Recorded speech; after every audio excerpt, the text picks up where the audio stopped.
السلام عليكم ورحمة الله وبركاته. يا رب دايما تكونوا بخير إن شاء الله. النهاردة مش هيكون مشهد تمثيل، وهنقول لكم على وصفات طبيعية للتجاعيد. علشان نقلل التجاعيد لازم نستخدم مواد طبيعية أو مواد غذائية لتحفيز إنتاج الكولاجين.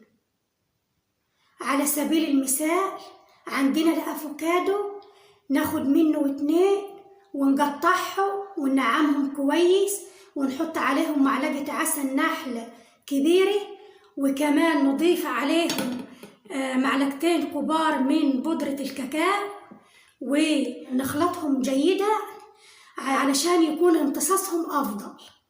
وخدي بالك وقبل ما تحط الماسك ده على وشك لازم تغسلي وشك كويس علشان المسام فتقدر تمتص ماسك أفضل وأحسن. ولو الماسك ده مش موجود عندك ممكن برضو تستخدمي حاجات سهلة وبسيطة ومتوفرة في كل بيت، وهو الصبار.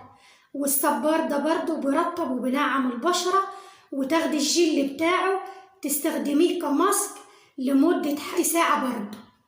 وأهم حاجة الغذاء الداخلي السليم الصحي بجانب الوصفات اللي بنقولك عليها. في عادات كتيرة خاطئة بنعملها بتزود التجاعيد واحنا مش واخدين بالنا. يعني أحد الأمثلة البسيطة زي مثلا الشرب من الجزازة وانتي بتشربي بتضم شفايفك أو بتضم عضلات شفايفك، فبتعمل تجاعيد على المدى البعيد. وزي ما في حاجات بتزود التجاعيد في حاجات برضه بتقلل التجاعيد.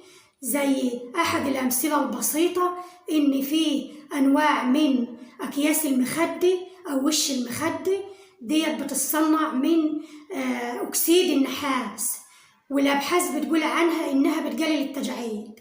إن شاء الله في حاجات كتيرة بخصوص التجميل هنقولها في فيديوهات قادمة، فما تنسوش تعملوا اشتراك عشان توصلكم كل الفيديوهات الجديدة.